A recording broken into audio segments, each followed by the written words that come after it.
Well, it's something astounding to see this big truck literally in the middle of this man's living room. And I'm going to step aside just to give you guys some context here, because this was a very jarring experience for him. He says he was cooking right here in his kitchen. His girlfriend was laying on this couch when all of a sudden this huge truck plows into his living room wall around 4 o'clock this morning. Peeked around the corner to look through the smoke. I seen my girl was hollering and screaming, and glass was falling. James Shepard, the homeowner, says his girlfriend was right there where the impact happened. She was hollering about her neck was being hurt and stuff like that, so I was shocked. I couldn't believe the car came through. Shepard says the driver told him that she thought she put the truck in reverse, but unfortunately, it was the opposite. Everything that was in front of the door in the house, it bust through, knocked on top of my girl. She was hollering and screaming. I had to rush to get her from under the debris. He did get her out, and she's in the hospital recovering. But what's left behind, a hole in Shepard's home and a truck with, he says, no insurance on it. Her boyfriend came to pick her up, and they left. They said they're going to try to get in touch with their truck people. It's all on me. I got to pay for the damages. I got to pay for everything. Shelton Drum, owner of the Heroes Aren't Hard to Find comic store in Charlotte, is a collector. I've been collecting comic books all my life. That's 60 years of collecting comics and things like that. When the Japanese Pokémon card collecting game hit in the late 90s, specifically when his own kids got swept up in the game, Drum started collecting. It was a pretty easy game to play. They'd seen the cartoons, and we had 60 and 70 kids there sometimes on a Saturday all afternoon. Mostly they were about $100 to $200 a box back then. But now, try thousands, and that's plural, for each box of certain cards. That's what we were selling it for back then. I looked this up last night, and they're about $2,000. Drum has put his 7 boxes up for bid on Comic Connect, and the prices say it all: $5,000, $10,000, one of the highest from another seller, $335,000. But why now? The same pandemic that's driving people to invest more into their hobbies, collections, and feel-good nostalgia is the same one driving store owners like Drum to find new ways to connect with customers and generate income. We've been trying to mine the warehouse for things that we can put online and generate sales, because you know, we didn't have our Heroes Convention this year. That's a big thing for us. For 2 months, we didn't have any customers coming in the store. We had to do it all on the phone or online and do a lot of shipping. But Drum isn't getting rid of them all. He is a collector of valuable things, yes, but also the experiences, memories, and good times that come with them. And you can't really put a price on that. I save a lot of stuff. My DNA is just tuned that way. It's just one of the things I kept. I'm Sharonne Hayes, reporting in Charlotte, WBTV, on your side. Standing on the promises that cannot fail. The sounds of Sunday worship at Long Shoals Wesleyan Church in Lincolnton contrast drastically from the silence of other congregations. The world's looking at us for directions and guidance, and if we fail, who can they look for? Senior Pastor John Mann's church reflects the understanding of Governor Cooper's executive order that no gathering of over 100 people is allowed, even with churches. We have to be serious about washing our hands. We have to be serious about the hand sanitizers and things like that. But most of all, this is a time for Christians to shine. But people can be in the house of God here where the congregation is smaller. Other churches, not so much. Now, some have found ways through social media and online to fill the empty pews and reach their flock. In this time of the coronavirus, when we may feel deprived of the normal spiritual nourishment we have, so God will find us in that desert. We're here because the church normally would go to had to close because they are too large. Believers like Shannon Bennett, however, say faith is where people turn to in times of fear. So where do some go now? We need God to turn this from us if we humble ourselves, and we should be in the house of God. In any crisis, we should go to Him. Still, Bennett believes there is a light in this order, albeit an unexpected one. Value this time. See your kids today. Watch a church service together. pray together as a family. As they all turn to their faith in uncertain times. I'm standing on the promises of God. This is just like in the city, like heart and soul. Where are we going to eat? Where can we go at 2 or 3 o'clock in the morning and get some good, decent food? The Midnight Diner. If you're in the Queen City, you likely know it and probably have some memories attached. There are times I have just got up and was hungry and have driven to the Midnight Diner. This is the truth. And the line was out the door. Guess what? I'm waiting. My prom night, actually, when everything was already closed and we found out the Midnight Diner was still open, we were like, oh my God, yes, absolutely. And it was amazing food. The retro-style restaurant was literally picked up and dropped at the corner of East Carson Boulevard and South Tryon Street over a decade ago, and it's been here ever since. But the land it sits on is now part of a $750 million mixed-use development plan by a Chicago-based developer expected to bring housing, retail, and more to the corner where Uptown meets South End.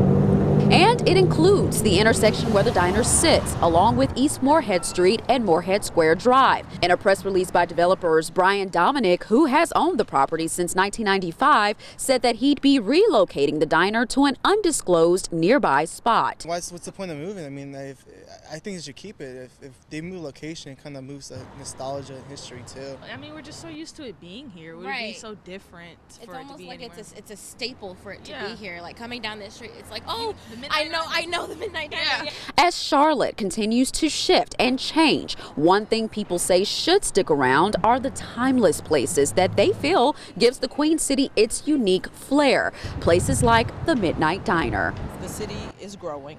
I understand that. But I'm going to follow them wherever they go. So that's what we need to do. We need to stick together because they have been good to us for many, many years. The line started about 8:15 Tuesday morning.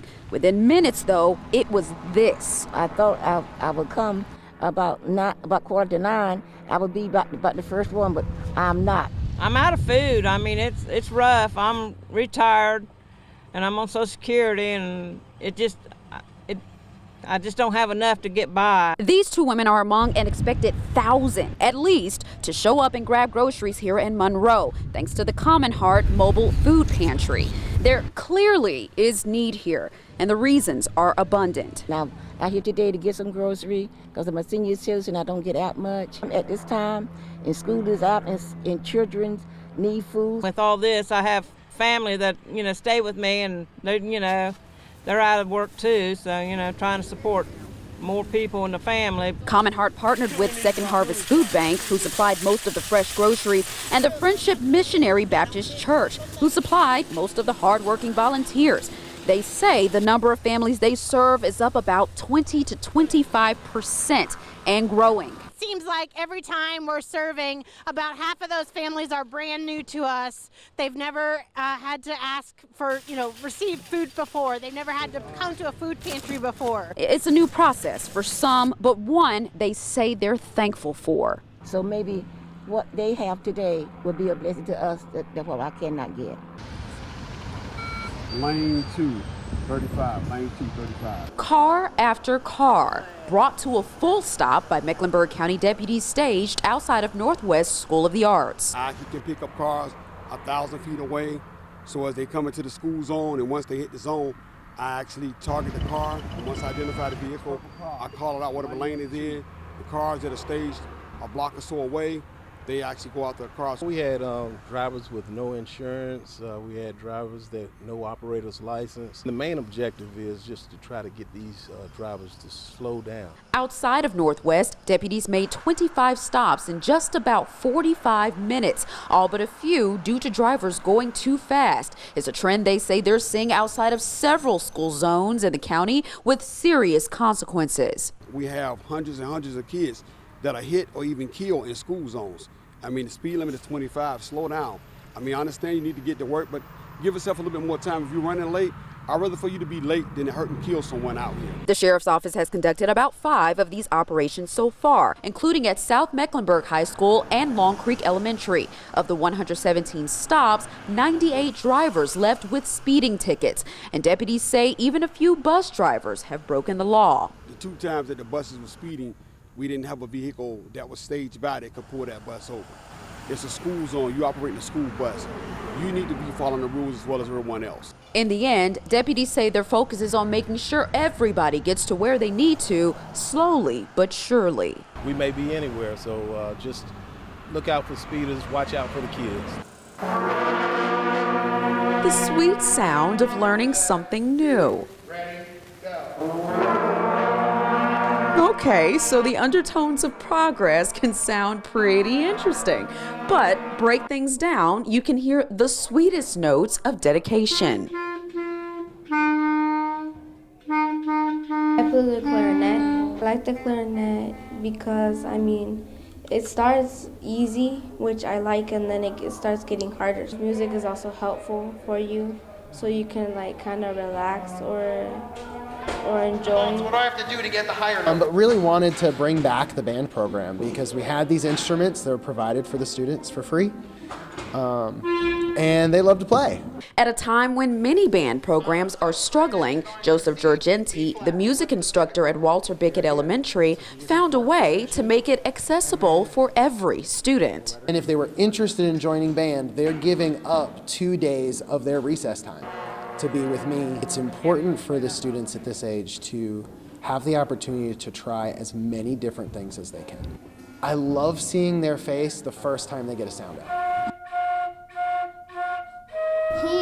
He's live with all of us, so he doesn't get up on pressure, so he's really nice. He's respectful and he helps us a lot, and if we mess up, then he tells us it's okay. The program is innovative because it allows these 31 fifth graders to learn during school hours, then catch the bus home or do other after-school activities. It's really important to teach music because you will never know if you're good at music. Go! In front of every talented ensemble is a captivating conductor, but behind every note, there should be a way. Our students here at Walter Bickett, they don't always have every opportunity, but I'm just so grateful to give them this opportunity. With bells and whistles, cheers, and we love yous. It was a parade of long overdue hellos at the Pruitt Health Union Point Nursing Home in Monroe. But it was an even greater celebration. A birthday for one spunky, soon to be 101 years young lady. Last year, when she reached 100, they did a modeling show and she modeled in her wheelchair. That year, Eleanor Tybee was a princess, what she always wanted to be. Now, she's a golden-toed Dorothy. She's got a great sense of humor. She's a funny lady. She gives everybody in there a hard time and they love her for it. She joined her friends living at Pruitt Health to say hello to family, loved ones they don't get to see because of restrictions with COVID-19.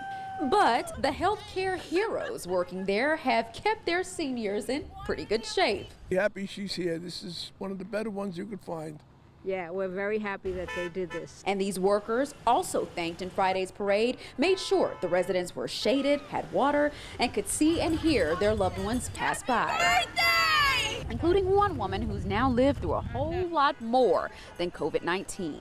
It's unbelievable, but I still say she's going to make at least 105.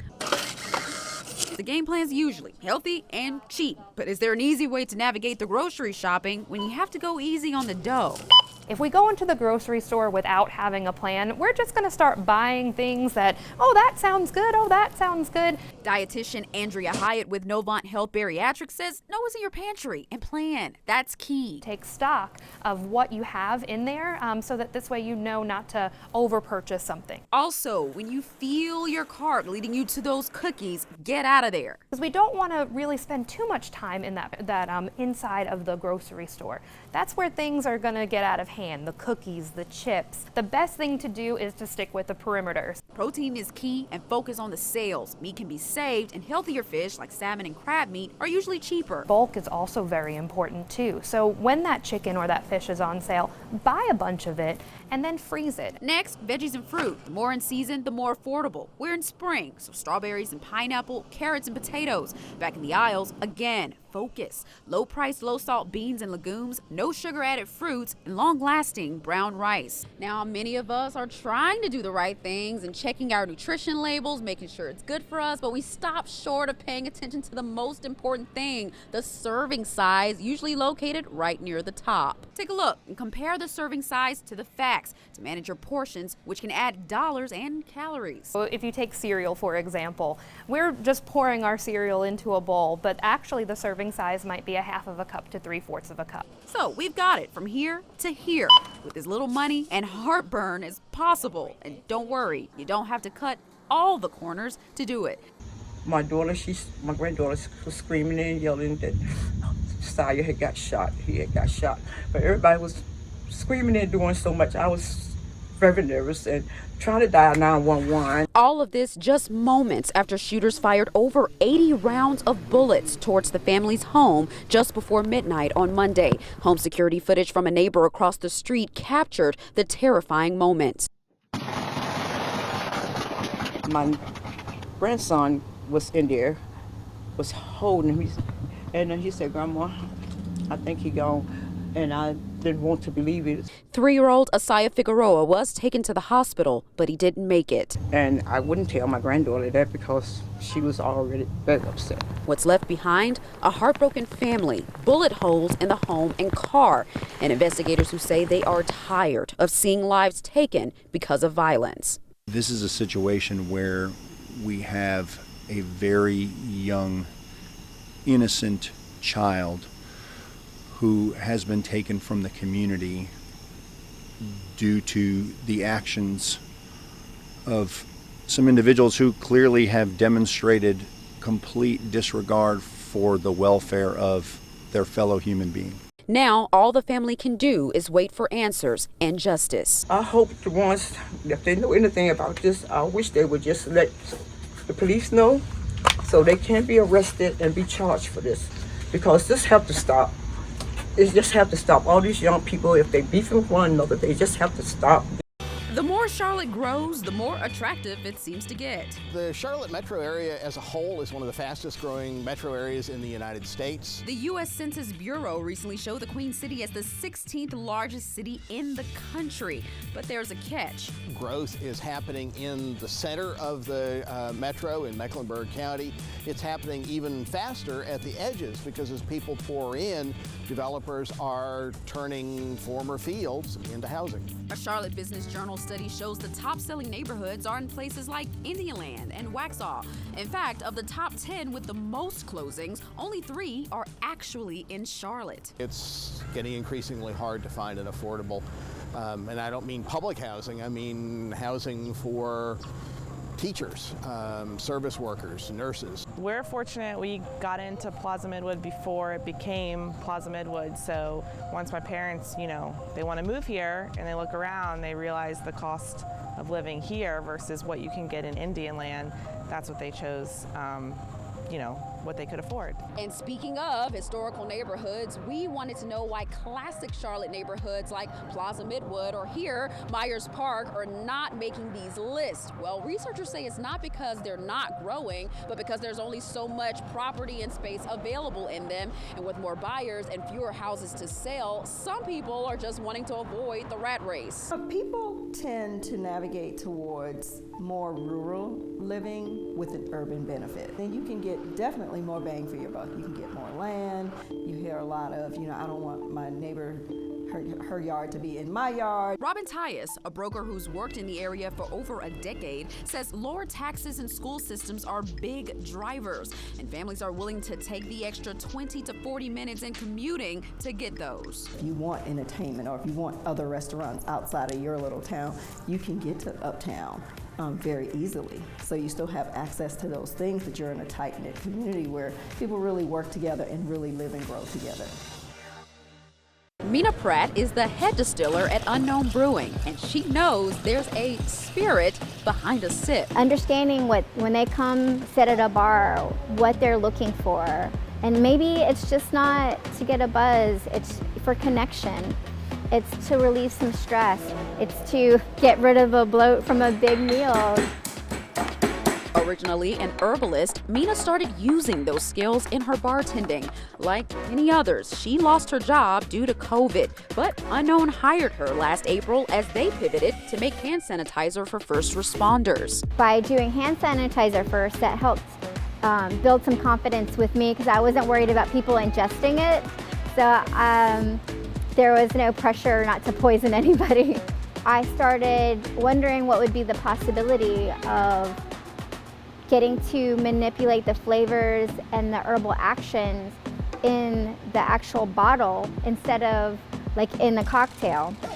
Once you break the cell walls of the plants, the color comes right through. Mina got to work, and just months later, You making a magical potion over here? that unconventional yet natural talent landed Mina on Discovery Channel Master Distiller. I basically had a 2-week panic attack when I got the call that they wanted to put me on the show. But it was when I got to bring out my botanicals and started breaking them down and getting my hands on the plants. I felt a lot more comfortable. Well, that's wormwood right there. That come out of nowhere. Mina, she's a bona fide certified herbologist. The other competitors, we had such a connection, like off camera, in the evenings, around the fireplace, passing moonshine around, and just discussing our art and craft. It is like a moonshiners and distillers boot camp in the evenings. And Mina turned out to be the first woman ever to take the win. Mina, you knocked it over the fence, girl. You are our next master distiller. When I found out I won, I was completely overwhelmed because I went into the whole experience not expecting to win. I was just wanting to make it through with as much grace and dignity as I could. The big, beautiful surprise in all of this is learning about how I have inspired other people. I still get chills. Now she's carving a way for other aspiring female distillers. I had a moonshiner hit me up on Facebook talking about his 2 16-year-old daughters. They all moonshine together, but they didn't really see distilling as a career path for them in their future because it's such a male-dominated industry. And seeing me win the title and do so well on the television show was inspiring for them. Now, Mina says she's back to what she loves, the power of the plants and uplifting the spirits. Those seeds that I sowed in early spring are plants that went into my absinthe and got me on television. So you don't know what you're doing right now. If you just work on yourself and do the best, things will bloom down the road. In Charlotte, for QC at 3, I'm Sharonne Hayes reporting.